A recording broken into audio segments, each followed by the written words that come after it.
sommes le mardi 8 janvier 2019 et nous vous proposons la version de l'actualité sur la télévision de la famille.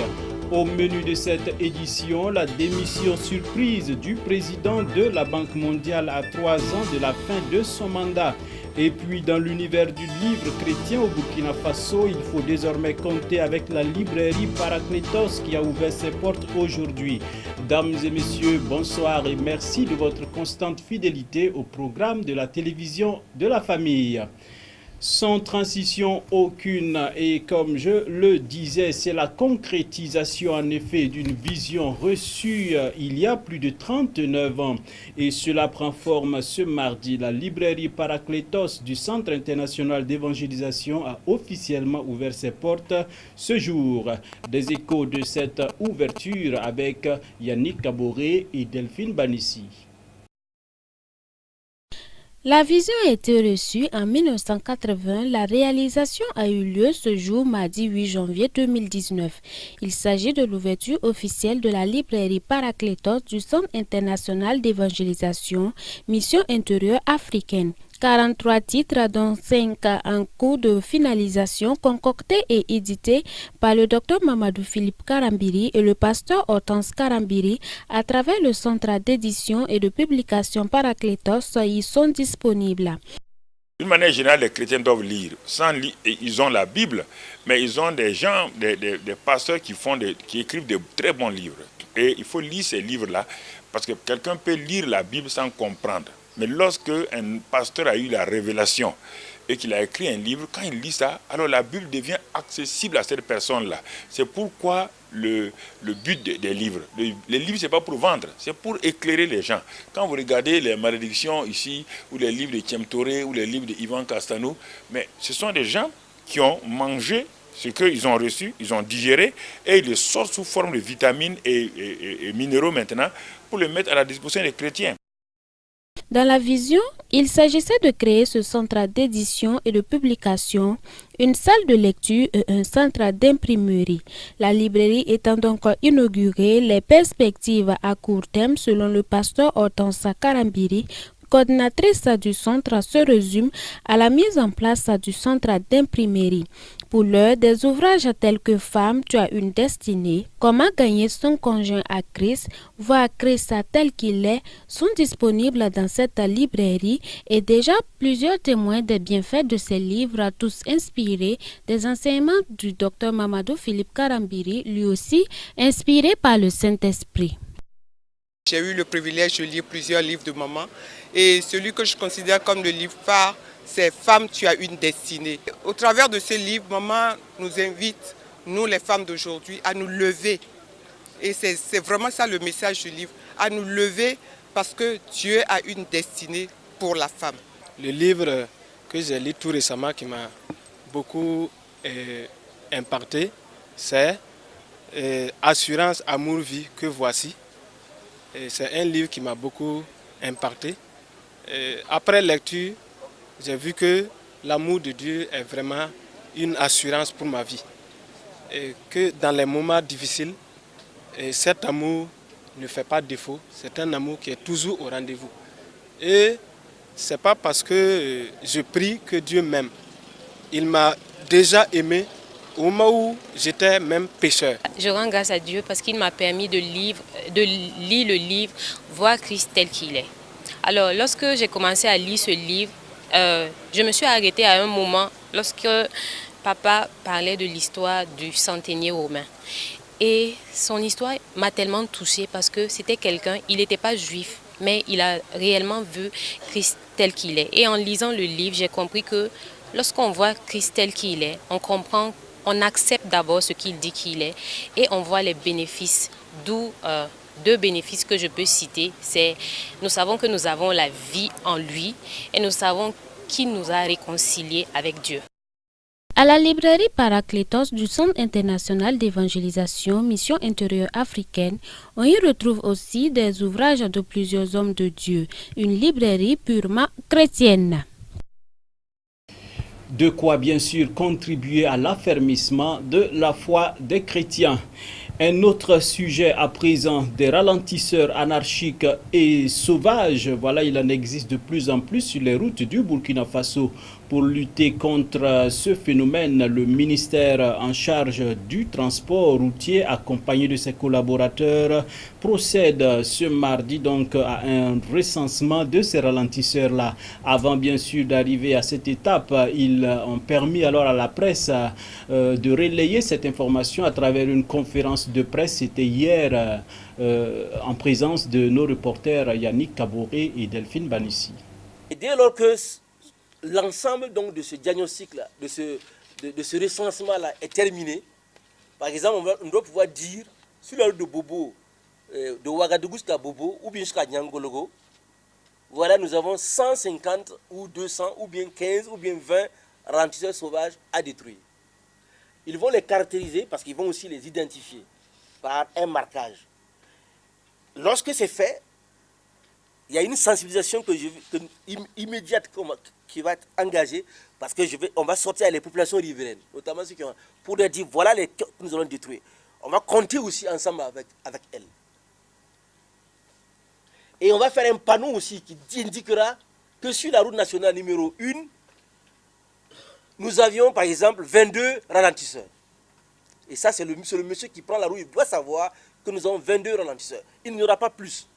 À compter de ce mardi 8 janvier 2019, des équipes du ministère en charge des transports routiers, des infrastructures de la Fédération nationale des acteurs du transport routier, accompagnés de leurs collaborateurs, procéderont à un inventaire des ralentisseurs hors normes sur toutes les routes du pays. L'accent sera mis essentiellement sur les routes nationales, notamment la nationale numéro 1 reliant Ouagadougou à Bobo-Dioulasso. C'est l'annonce faite ce lundi par le ministre en charge des Transports, Vincent Tedabilgou. Dans ce travail-là, il y a 3 dimensions qu'il faut prendre en compte. Il y a la dimension technique et économique que nous devions être à mesure de pouvoir exprimer lorsque nous allons faire le diagnostic. Il y a aussi la dimension consensus entre les acteurs. Parce qu'il ne faudra pas après cela que... Parce que quand nous allons dire que c'est 22 ralentisseurs, par exemple, sur la route de Bobo, la route nationale numéro 1, eux, ils vont l'enregistrer. Si demain, ils voient qu'il y a un troisième, ils vont nous interpeller, le gouvernement. Nous avons eu un en plus. Donc il y aura un consensus qui sera établi désormais sur cette question-là par rapport aux ralentisseurs.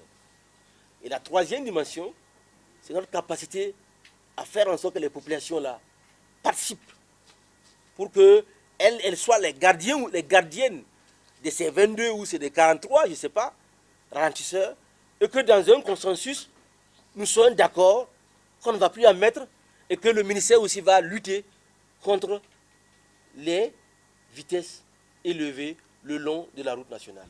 Cette mesure se présente comme une volonté du ministère en charge des Transports et ses collaborateurs de se conformer à la réglementation de l'UEMOA et de la CEDEAO en matière de route, car quoi qu'on dise, le Burkina Faso reste un pays de transit dans l'Afrique de l'Ouest. Et qui de mieux pour accompagner cette initiative que les acteurs du transport routier à qui ces ralentisseurs anarchiques ou sauvages coûtaient la peau du loup. Au niveau du ralentisseur, le processus d'accélération et de décélération du véhicule entraîne une surconsommation, un surcoût de consommation de carburant de 20%. Et on peut dire aussi à ce niveau que en termes de rotation, vous voyez, si on prend l'axe Ouagabobo, dans le temps pour ceux qui voyageaient avec le car, il fallait entre 4h30 et 5h pour aller à Bobo. Aujourd'hui, il en faut 7h30, ce qui réduit les rotations. Et quand les rotations diminuent, ça veut dire quoi? Ça veut dire que le chiffre d'affaires aussi diminue. Il faut noter qu'une vérification des ralentisseurs conventionnels est également prévue afin de supprimer par la suite le trop-plein de ralentisseurs sur les routes. Cependant, des mesures sont également en cours pour combattre la grande vitesse sur les routes, car il faut le dire, c'est en partie pour lutter contre la grande vitesse que ces ralentisseurs sont dressés d'une manière ou d'une autre sur les routes. Tout ce processus sera financé par le Fonds d'entretien routier. La fenêtre internationale est, disons, dans cet élément qu'après le Ghana et l'Afrique du Sud, c'est au tour du Rwanda d'interdire l'importation des produits éclaircissants.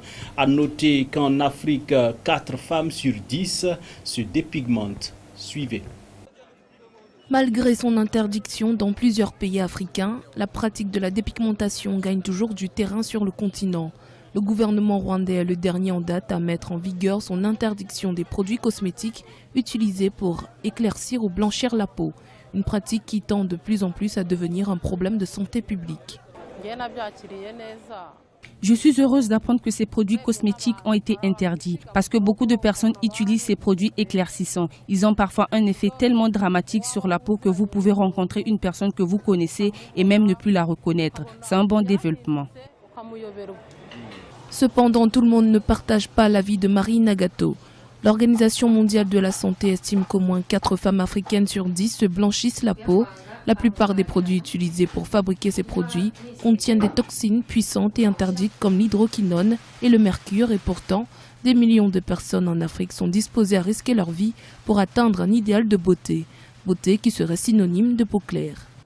J'utilise des produits cosmétiques pour éclaircir ma peau depuis 7 ans, afin de me rendre plus attrayante pour mon mari qui préfère les femmes à peau claire.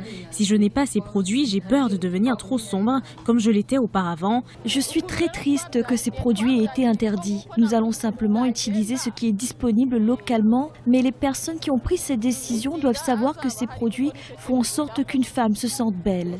Les pays africains comme le Ghana et l'Afrique du Sud ont également des lois prohibitives, mais comme le Rwanda, ils ont du mal à les appliquer aux clients désireux et aux passeurs opérant dans une industrie mondiale valant des milliards de dollars. Certains analystes estiment que les gouvernements africains devraient prendre ce phénomène plus au sérieux et surtout l'attaquer sur le plan sociologique et psychologique pour rendre leur action plus efficace. Comme annoncé en titre, les contestations internes ont eu raison du président de la Banque mondiale qui a fini par démissionner alors que son mandat devrait prendre fin dans 3 ans. 3 ans avant la fin de son mandat, le président de la Banque mondiale a annoncé lundi sa démission. Fils d'un Nord-Coréen exilé aux États-Unis, Jim Yong Kim a indiqué qu'il allait poursuivre sa carrière dans une société d'investissement. Nommé par Barack Obama en 2012, le président de la banque phare du développement avait été reconduit dans ses fonctions en 2016, mais était très contesté en interne après un plan d'économie sans précédent. C'est Donald Trump qui devra lui trouver un successeur.